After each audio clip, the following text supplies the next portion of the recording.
많이 힘드시죠, 요즘에? 날씨도 너무 춥고, 외부적으로는 날씨도 춥고, 나라도 어지럽고, 내부적으로는 또 바이러스 때문에 많이 힘드시죠.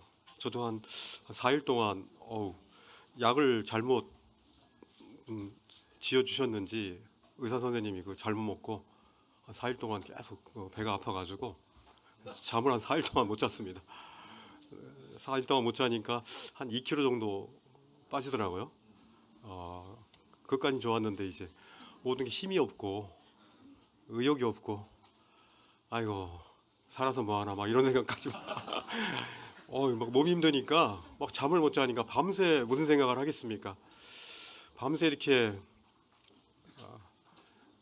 기도하고 찬양해야 되는데 그게 잘 안 되더라고요. 어쨌든 오늘 사도행전 16장 6절부터 말씀을 같이 읽으면서 함께 이렇게 준비된 말씀을 함께 생각하시고 상고하는 그런 시간 가지겠습니다. 사도행전 16장 1절부터 5절까지는 이제 2차 전도 여행에 이제 디모데가 함께 함께 이제 들어가서 이제 함께 그 전도 여행을 시작하게 된 거죠. 여러 교회가 이제 믿음이 굳건해지는 그 수가 날마다 늘어가는 그런 모습이 보이는데요. 6절부터 10절까지 뭐 모든 성도님들이 함께 이렇게 읽는 시간을 갖겠습니다. 6절부터 10절까지입니다. 같이 시작. 성령이 아시아에서 말씀을 전하지 못하게 하시거늘 그들이 부르기아와 갈라디아 땅으로 다녀가 무시아 앞에 이르러 비두니아로 가고자 애쓰되 예수의 영이 허락하지 아니하시는지라. 무시아를 지나 드로아로 내려갔는데 밤에 환상이 바울에게 보이니 마게도냐 사람 하나가 서서 그에게 청하여 이르되 마게도냐로 건너와서 우리를 도우라 하거늘 바울이 그 환상을 보았을 때 우리가 곧 마게도냐로 떠나기를 힘쓰니 이는 곧 하나님이 저 사람들에게 복음을 전하라고 우리를 부르신 줄을 인정함이로라. 오늘은 그 사도행전 16장 6절부터 쭉 말씀을 보면서 하나님이 문을 닫으실 때와 하나님 문을 여실 때 그때 하나님께서 그렇게 하시는 그 이유에 대한 것들을 다 알지 못하지만 저희들은 과연 어떻게 해야 되는가, 어떤 마음을 가져야 되는가 그런 부분에 대해서 함께 어떤 위치적인 부분이지만 이곳에서는 우리는 삶 속에서 우리가 맞닿고 또 부딪히고 관계하는 그런 것 속에서 하나님은 문을 여실 때와 문을 닫으실 때 과연 우리는 어떻게 되는가에 대해서 함께 말씀을 나누고자 합니다. 우리 항상 좀 어떤 목표와 어떤 방향성이 있습니다. 우린 그죠? 뭐 어떤 뭐 조그만 뭐 가전제품을 하나 사더라도 이거는 우리가 지금 추구하는 내가 지금 추구하는 그런 방향에 맞는 가전제품이 하면서 이것저것 막 이렇게 비교하면서 이렇게 굉장히 애쓰죠. 그런데 종종 우리가 이 신앙생활 하면서 종종 혼란에 빠질 때가 있어요. 우리가 가려고 하는 그런 목표와 방향이 있는데 그게 터지지 않는 거예요. 그 문이 열리지 않는 거예요. 계속 그 문으로 들어갈 수가 없고 그 길을 갈 수가 없는 거죠. 들어가야 일단 새로운 그 길이 열리는데 답답할 때가 있습니다.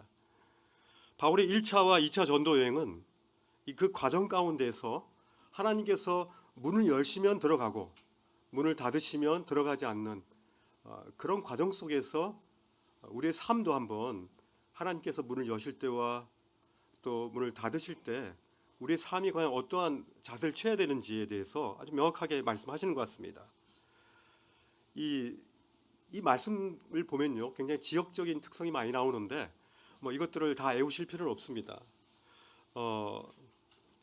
그 바울이 2차 전도 여행 중에요. 6절에 보시면요, 성령이 아시아에서 말씀을 전하지 못하게 하셨다 그랬습니다. 아시아. 여기는 아시아는 이제 소아시아를 의미하죠. 이제 그 터키 서쪽을 의미합니다. 소아시아 쪽을 이제 말씀을 전하기를 원했어요. 바울과 그 일행은. 왜냐하면은 그곳에 가장 그 로마의 속주라 그러죠. 속주가 뭐냐면 로마가 이제 다스리고 있는 그런 그 도라 그래야 될까, 주라 그래야 될까, 그걸 이제 속주인데 이 로마가 다스리는 그런 많은 나라들이 있었는데 특별히 그 분쟁이 심하고 좀 위험한 지역에서는 이제 왕이 직접 다스립니다. 또 다른 데서는 이제 원로원이 이제 다스리는 그런 지역이 있고요.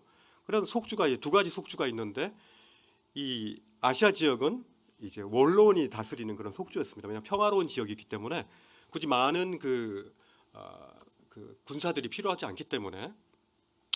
근데 가려고 했어요. 왜냐하면 그곳이 그 에베소가 있거든요. 에베소 지역은 굉장히 종교적으로나 경제적으로나 이 모든 통로가 되는 그런 지역입니다. 그리고 그곳에 뭐 아데미 여신이라든지 모든 그런 그 종교적인 것들이 굉장히 많이 발달돼 있어가지고 그곳에서 복음을 이제 전하는 그런 전략을 이제 취했던 것이죠. 이제 사도 바울의 그런 그 선교 전략은요, 보면은 굉장히 지리적으로, 상업적으로, 종교적으로 굉장히 그 복음이 널리 확산될 수 있는 곳을 먼저 이렇게 점령합니다. 에베소 교회를 중심으로 해가지고 복음을 이제 퍼뜨리려고 그랬죠. 그런 이제 사도 바울의 방향성이 있었던 겁니다. 목적이 있었던 거죠. 물론 지금은 이제 막으셨지만은 3차 전도 여행 때는 에베소가 들어갔죠. 근데 왜 2차 전도 여행 때는 왜 막으셨는가? 그 부분은 성경에 자세히 나와 있지는 않아요. 어쨌든 성령은요, 여기 보면은 성령께서 아시아의 말씀을 전하지 못하게 하시거늘 그들이 다시 그게 못 들어가니까 그쪽이 이제 그 소아시아 서쪽이었는데 또 이제 그 길을 지나가자 가지고 무시아 앞에 이르러 가지고 비두니아로 가고자 했어요. 비두니아도 어디입니까? 바로 이게 그 터키 북쪽이죠. 북쪽. 에게에 있는 그쪽 북쪽으로 이제 또 가려고 했어요. 그쪽으로 해가지고 에베소를 또 들어가려고 했어요.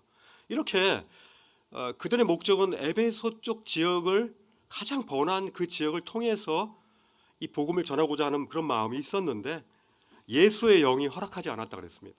예수의 영. 예수의 영은 여러분 아시다시피 성령님하고 동일한 언어죠.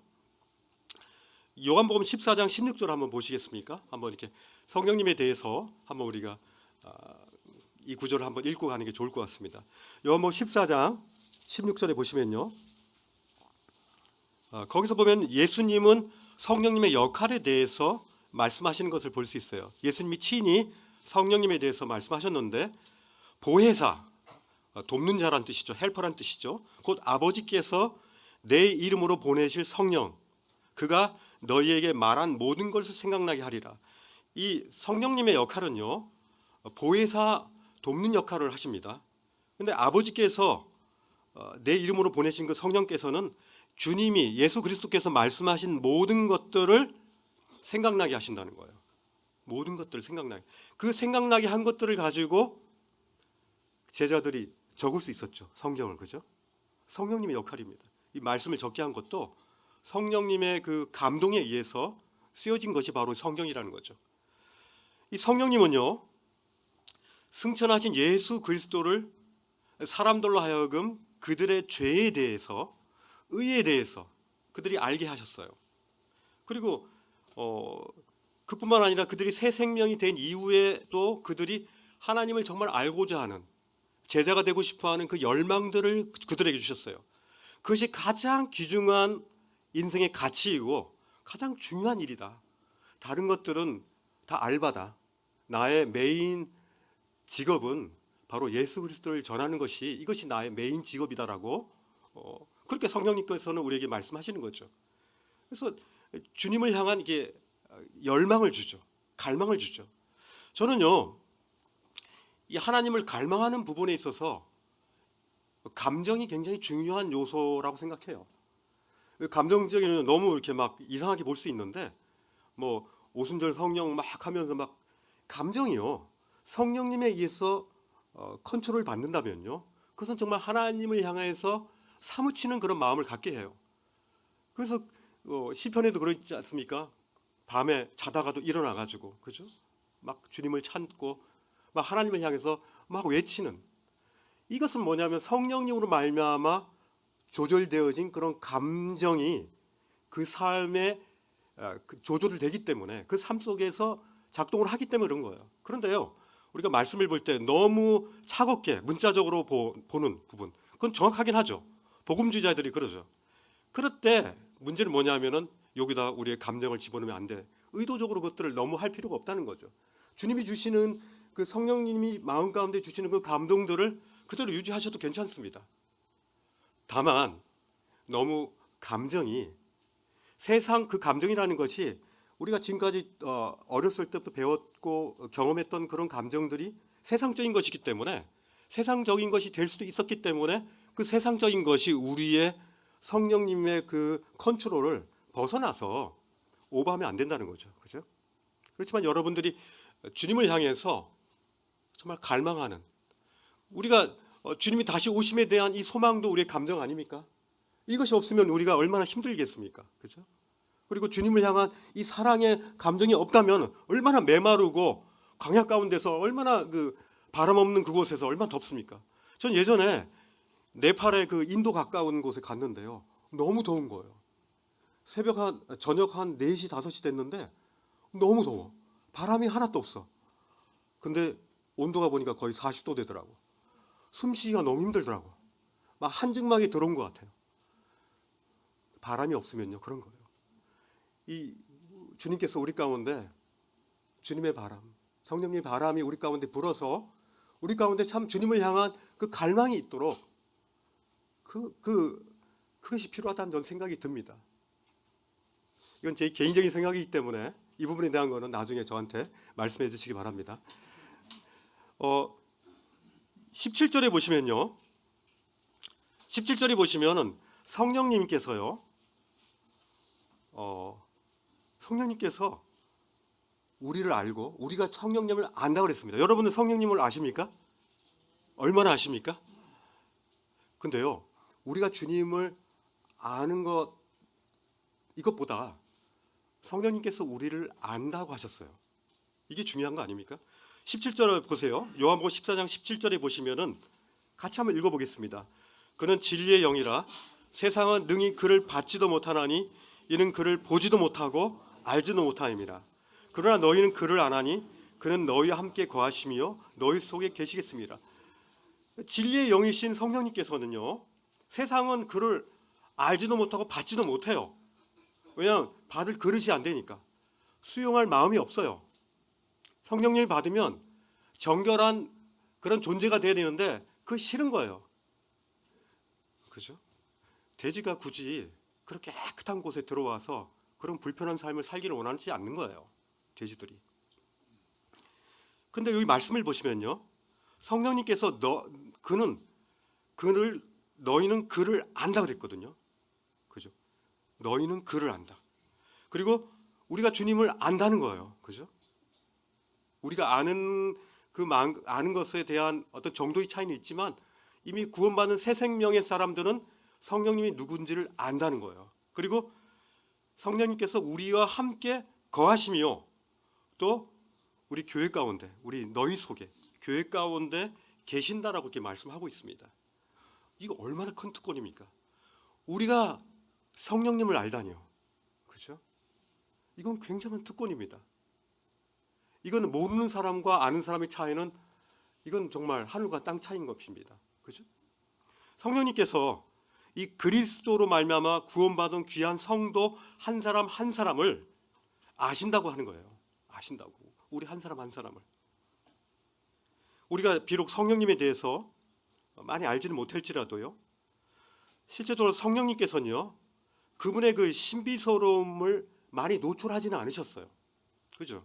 오순절 때 그때 성령께서 임하시는 그런 부분이라든지 성령님께서 또 말씀을 생각나게 하신다든지 우리는 구원받을 때 깨닫게 하신다든지 이런 역할을 하시지만 본인은요 그렇게 많이 나타나지 않으시잖아요.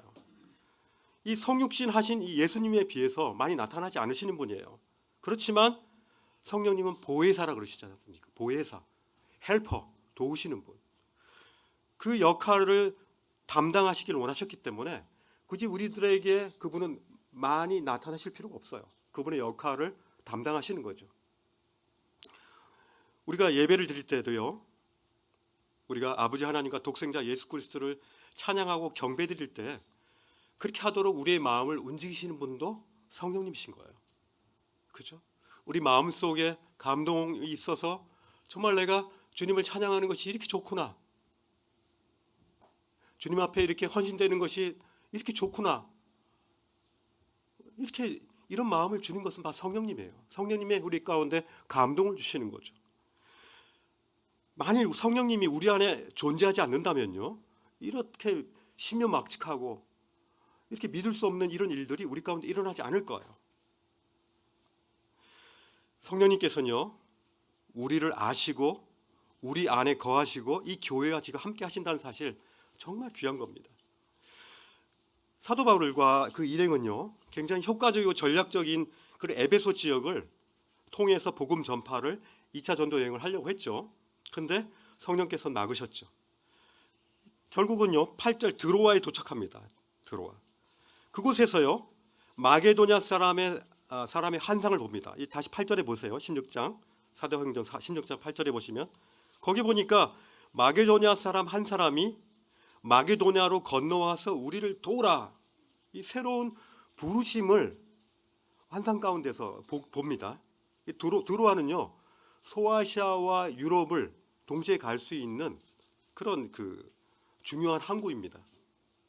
바울과 그 일행이 열심히 선교 전략을 짜고 그들의 지성과 그들의 경험과 그들의 모든 지적 그런 인맥 그런 모든 것들을 다 동원해 가지고 했지만 하나님께서는 막으셨어요.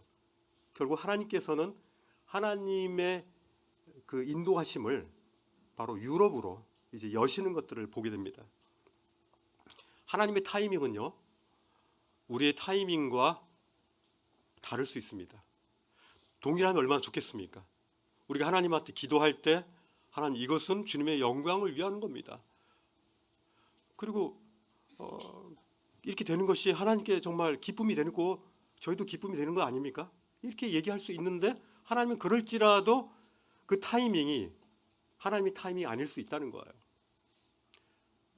이런 생각을 가지는 것은요, 우리가 하나님에 대해서 더 신뢰감이 깊어지고 하나님을 향한 믿음의 두께가 그 뎁스가 더 깊어질 수 있는 그 근거가 될 수 있을 거예요. 예수의 영이 허락하지 않으면요, 안 가는 것입니다. 하나님께서 막으면요, 멈춰서는 것입니다. 하나님의 인도하심이 어떻게 우리의 지성과 대결할 수 있겠습니까? 그죠? 11절부터 이렇게 보시면요, 이제 11절에 보시면 성령이 아시아에서 11절 보니까 우리가 드로아에서 배로 떠나 사모드라게로 직행하며 이튿날 네아폴리로 가고 빌립보에 이릅니다. 이제 성령님께서 문을 여십니다. 유럽으로 여시죠. 유럽으로 열려가지고 소아시아, 터키, 에베소 쪽으로 가려고 했는데 그쪽으로 못 가고 이제 유럽으로 이제 들어갑니다. 유럽의 이제 빌립보 지역으로 이제 들어가는데요. 이제 마게도냐로 건너가서 빌립보에 도착했을 때 하나님께서는 누구를 만나게 하십니까? 여기 쭉 밑에 장면을 보시면요, 루디아를 만나죠. 루디아는 아마 여러 번 말씀을 드려서 어쨌든 이 루디아라는 여인이 최초 회심을 합니다. 그녀는 하나님을 안다고 했지만은 온전한 믿음은 아니었어요. 하나님을 경외하는 마음은 있었지만은 예수 그리스도에 대해서 제대로 몰랐을 거예요. 근데 이때 사도 바울을 만나고 나서 예수 그리스도를 만난 겁니다. 회심했습니다. 그리고 그 빌립보 지역을 통해서 이제 교회 이제 기초를 루디아와 함께 교회를 이제 그곳에서 기초를 놓고 있는 거죠. 이렇게 이 빌립보 교회가 이제 만들어지면서 유럽의 첫째 교회가 되면서 이 성경의 역사 속에 길이 남을 그런 놀라운 일들이 일어나게 됩니다. 근데 여기 보면요, 이 여성들의 이 회심을 통해서 하나님께서는 하나님 나라의 확장을 위해서 엄청나게 많은 일들을 하십니다. 사실 어제도 경인 장로 모임에서 자매님들이 일찍 나오셔가지고 하루 종일 거의 뭐 어제 한 5시 정도까지 아침에 오셔가지고 5시까지 이렇게 계속 몸을 움직이시면서 하는 그 완전 중노동이죠. 그걸 볼 때 그런 것들이 하나님 나라의 이 확장에 얼마나 이게 중요한 것이냐. 어떻게 보면은 말씀을 앞에서 전하는 그런 사역도 중요하지만은 뒤에서 재정을 후원하고 또 먹을 것을 또 지원하고 또 여러 가지 또 이렇게 뭐 방송에 대한 부분 여러 가지들이 복합적으로 굉장히 복합적으로 이렇게 함께 협력해서 하는 것들이 얼마나 중요한 것인가. 어느 하나라도 빠지면은 안 되지 않습니까? 이 마이크가 지금 안 들리거나 뭐 통신이 안 되거나 하면은 뭐가 이렇게 빠지잖아요. 계속 지체가 되잖아요. 근데 이런 모든 것들이 참 중요하다는 거죠. 우리 모든 지체의 그 은사들을 그냥 묵히지 않고 그것들을 사용할 때 교회는 굉장히 건강해지는 겁니다. 굉장히 건강해지고. 그래서 참 이런 부분들이 굉장히 중요하다고 생각 들었습니다. 이 루디아 외에도요. 빌립보 교회에 보면은 순두계와 유오디아라는 여인도 있습니다. 그죠? 그리고 또 데살로니카야 베레아에도 귀부인들이 구원받는 그런 역사들도 있었고요. 찾아보니까 아덴의 다마리아라는 여인도 그곳에서 구원받고 이제 사도 바울을 돕는 그런 모습들이 보게 됩니다. 이 하나님께서는 우리의 배경이나 어떤 자격 이런 것들을 보지 않으시고요. 하나님께 순종하는 자들을 사용하십니다. 하나님 앞에 비록 이것이 어떤 역할을 할지 모르지만 하나님 앞에 뭔가 자신의 쓰임 받고자 하는 그런 내어줌이 있는 하나님께 드림이 있는 그런 사람들을 그런 순종하는 자들을 통해서 하나님의 나라는 번져간다는 것입니다. 굉장히 중요한 부분이죠. 하나님은 자원하는 그 심령에게 하나님 큰 기쁨을 주신다는 것, 또 보상을 또 주신다고 저는 생각이 됩니다. 하나님의 부르심에 응답하고 그의 계획에 순종하는 자들, 그런 자들이 저희는 참 돼야 되겠다는 생각이 들어요. 사도행전 16장 16절에 보시면요. 16절에 보시면은 우리가 기도하는 곳에 가다가 귀신 들린 여종 하나를 만나죠. 그리고 처음으로 그 주인에게 굉장히 큰 이익을 준다 그랬습니까? 큰 이익을 준다는 말이 뭔 말이죠? 돈이 된다는 거죠. 돈이. 그죠? 돈줄이라는 거예요. 돈줄. 그러니까 거의 뭐 점을 너무 잘 쳐가지고 용했나 보죠. 근데 막 손님이 끊임없이 와가지고 굉장히 돈을 많이 벌었나 봐요. 그런데 이 여인이 이 여종이 이 귀신 들린 여종이 어떻게 됩니까? 이 18절에 막 계속 이게 따라다닙니다. 바울을 따라다닙니다. 그러다가 예수 그리스도 이름으로 내가 내게 명하노니 그에게 나오라고 하면서 이 여종의 주인들이 이제 이 여인이 이제 귀신이 나가버리니까 이제 없잖아요. 귀신의 힘으로 뭔가 잡다한 그런 것들을 뭐 했었는데 그것들을 못하니까 그죠? 그때 이제 고소하죠. 고소하면서 그 관리들이 19절에 보니까 끌어다가 20절에 보니까 어떻습니까? 심히 이 성을 요란하게 했다라고 표현되어 있습니다. 21절에 보니까 우리가 받지도 못하고 행하지도 못할 풍속을 전한다. 이상한 풍속을 전한다는 거죠.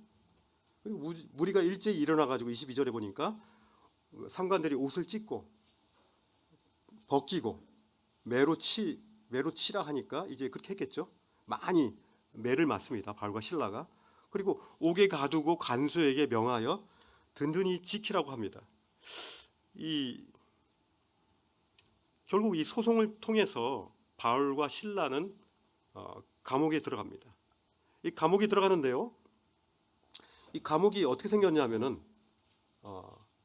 23절에 보니까 많이 친 후에 옥에 가두고 간수에게 명하여 든든히 지키라 하니 그가 이러한 명령을 받아 그들을 깊은 옥에 가두고 깊은 옥 아주 그냥 지하 감옥인 것 같아요. 그런 깊은 옥에 가두고 그 발을 착고에 수갑이죠. 발에 차는 족쇄죠. 그 발에다가 족쇄를 채우고 아주 든든히 채웠던 거죠. 이때도 어떻게 보면은 하나님께서 문을 받으시나 이런 생각이 드는 거예요. 저는 하나님께서 복음을 전하는데 왜 이렇게 복음을 시원스럽게 우리가 얘기하는 그 부흥의 그런 모습들이 나타나지 않고 이제 좀 이제 성도들이 이제 좀 구원 받으려 그러니까 장사꾼한테 고소당해가지고 감옥에 들어가 있어요. 참 너무 그거 어처구니가 없죠, 그죠? 근데요, 굉장히 억울한 상황이죠. 아마도 여러분들이나 저도 억울한 상황이 많을 거예요. 저도 회사에서 보면 굉장히 억울한 상황이 많습니다. 내가 의도했던 거가 아닌데 그것들이 완전히 완전 변질돼 가지고 거의 변질돼 가지고 완전 다르게 이렇게 전달되었을 때 그때 그가 오해해 가지고 막 서로 이렇게 막 하는 그런 부분, 막 이렇게 분개할 때가 있어요. 근데 굉장히 억울한 상황이었는데 사도 바울과 신라의 모습을 통해서 우리는 굉장히 이게 많이 봤던 이 모습이지만은 좀 더 깊이 봤으면 좋겠어요. 이 부분. 보면요, 이 한밤중에 낮도 아니에요. 한밤중에 바울과 신라가 기도하고라고 했습니다. 기도하고. 한밤중에 기도. 저도 며칠 그냥 막 잠 못 자면서 주님 하면서 기도가 되던데, 이렇게 이게 굉장히 억울한 상황이죠. 어떤 기도를 했는지 모르겠어요. 사도 바울과 신라가 했던 그 기도, 어떤 기도를 했을까? 그리고 이들이 했던 그 찬양은 어떤 찬양이었을까? 그죠? 그걸 참 이게 알고 싶더라고요. 두 형제의 모습 속에서 그 옥문 안에서 그들은 무엇을 기도하고 무엇을 찬양했을까? 사실 그들이 두려움이 없었겠습니까? 있었어요. 왜냐하면은 언제 이제 그들이 어떻게 상할지 모르잖아요.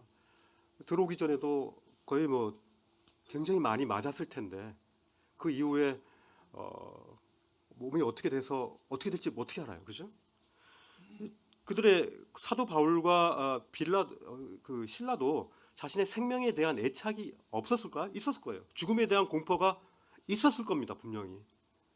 그럼에도 불구하고 이 두 형제의 모습 속에서 우리는 참 이렇게 구원받은 그런 형제들의 주님을 향한 그 모습들을 우리는 발견할 수 있는 거죠.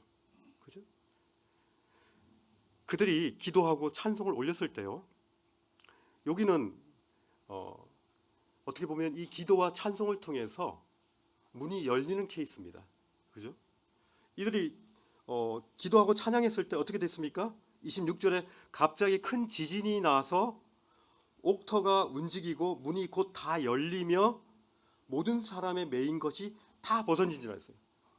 그들만 벗어진 것이 아니에요.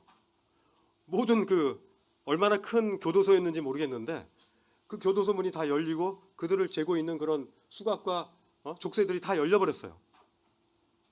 큰일 났죠. 어떤 분들은 이 부분을 보면서 하나님께서 이거 좀 잘못 하신 거 아니야? 이 바울과 신라만 이렇게 했어야 되는데 모든 사람들이 다 족쇄를 열고 다 도망가가지고 어떻게 하라고? 근데 이 말씀을 보시면요, 그들이 다 도망가지 않았습니다.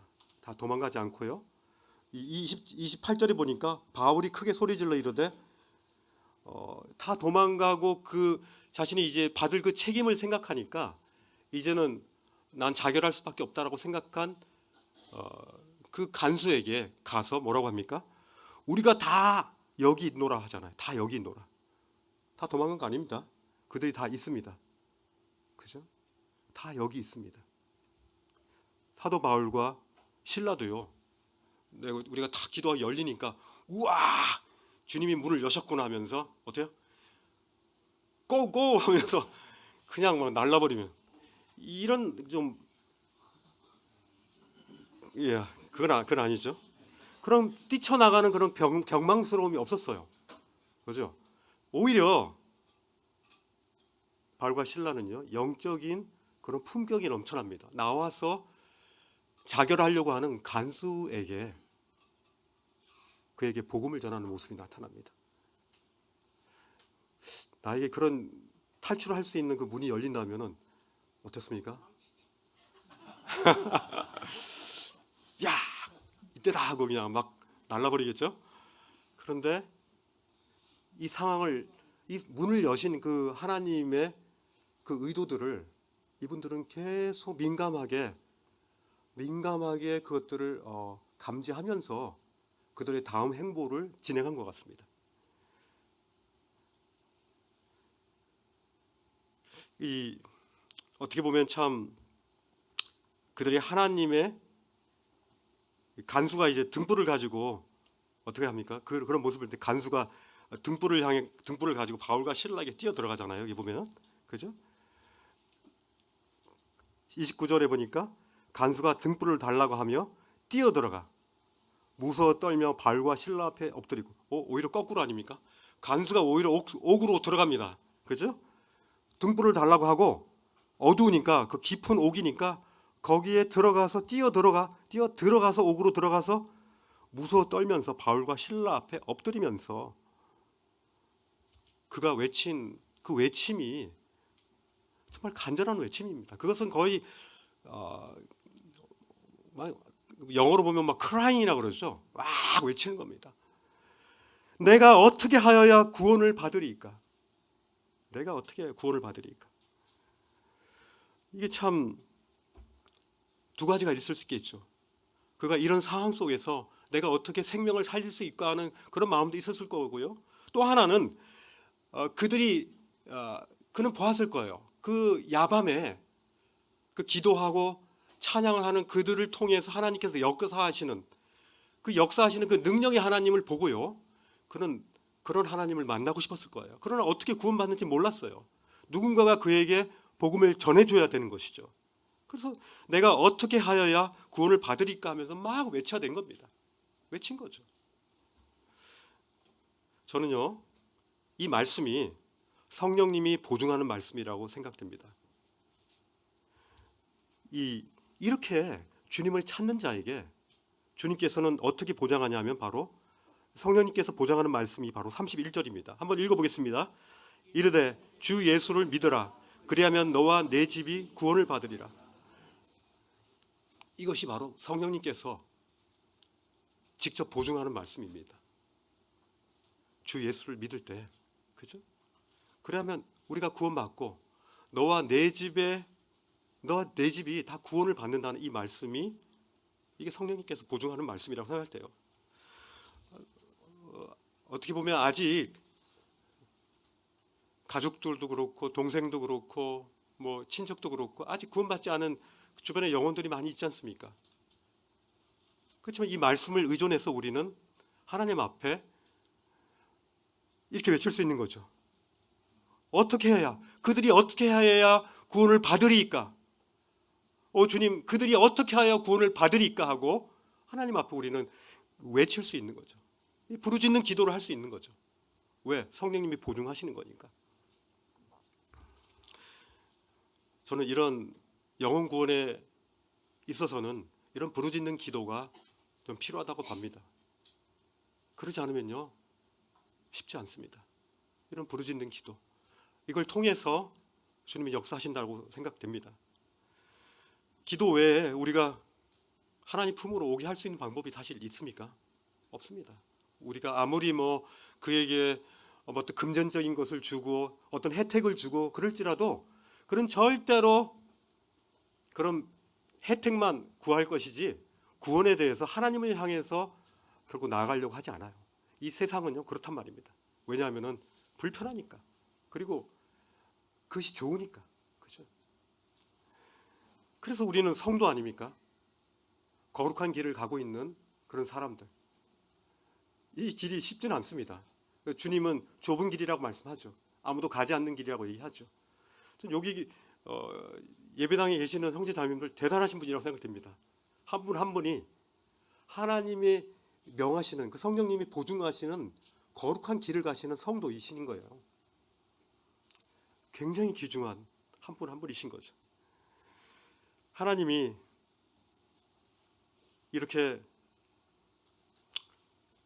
하나님의 경륜은요, 어떻게 보면 그 결론적으로는 좀 알 수 있어요. 중간에는 하나님이 어떻게 하실지에 대해서 우리는 잘 알지 못합니다. 그 문을 여실지 닫으실지, 그리고 참 어떻게 될지 잘 몰라요. 근데요, 우리가 이 땅 가운데서 우리가 기도하고 주님을 찬양할 때 그 기도와 찬양하는 그 모습을 통해서 그 옥에 있던 그런 사람들과 그 간수가 들었듯이 그들은 그러면 어떻게 해야 구원을 받으리까 하는 그런 외침을 나오게 한다는 거죠. 우리의 삶이, 우리의 기도가, 우리의 찬양이 세상 사람들로 하여금 내가 그러면 어떻게 구원을 받으리까 하는 그 외침을 자아내게 한다는 거예요. 그렇기 때문에 우리의 역할은 굉장히 중요한 겁니다. 우리는요, 사단 마귀가 꽉 막아놓은 그 문을요, 이 기도와 찬양의 이 소리를 가지고 우리 부술 수 있어요. 그리고 그들이 빼꼼히 나와서 그러면 어떻게 우리가 구원을 받을 수 있습니까? 라고 하는 그런 외침을 우리는 들을 수 있다는 거죠. 그렇지 않습니까? 그뿐만 아니라 우리의 또한 착한 행위가 되겠죠. 정말 우리는 착하게 어떻게 보면 좀 바보처럼 살아야 돼요. 세상에서 너무 지레올 필요 없습니다. 왜냐하면 손해 안 보려고 하면요, 세상 사람들은 벌써 똑같네, 나하고 똑같네 이러잖아요. 오히려 세상에서 바보 소리 들을 만큼 양보하고 그 유익을, 이 구원을 받게 하기 위한 그 더 중요한 가치를 위해서, 그게 덜 중요한 그런 물질과 그런 어떤 감정에 대한 어떤 그런 양보와 그런 모든 부분들에 대한 부분들을 양보하는 것이, 그것이 더는 성도의 역할이라고 생각됩니다. 우리의 착한 역할 굉장히 중요하다는 생각돼요. 직장에서. 그리고 관계 속에서 우린 서로를 위해서 서로 기도하고 서로 이렇게 붙잡아주고 격려해주는 것 굉장히 중요합니다. 며칠 동안 이렇게 막 이게 배 아프면서 있으면서 이렇게 배가 아프니까 잠도 못 자는데 이렇게 몸이 좀 아프고 또 이렇게 막 불면증이 있는 그런 성도들 얼마나 고통스러울까, 막 그런 생각이 많이 들더라고요. 그동안 건강하게 잘 지냈거든요. 거의 잠 못 잔 적은 제가 한 몇십 년 만에 처음인 것 같아요. 누우면 그냥 자니까 제가. 근데 잠을 못 자니까 그런 생각이 들더라고요. 이렇게 우리의 그럴 시간이 기도와 찬양, 이걸 통해서 주님은 그 문을 여신다라는 생각이 듭니다. 어쨌든 우리의 삶의 문이 닫혀 있을 때 그것이 하나님의 계획의 일부임을 우리는 신뢰해야 될 겁니다. 그리고 닫힌 문 뒤에 하나님께서 더 큰 사명을 주기 위해서 하나님께서 기다리고 계시다는 사실들을 우리는 신뢰해야 될 것입니다. 우리의 삶 속에서 하나님의 뜻을 계속 발견하기 위해서 우리는 하나님을 바라봐야 될 것입니다.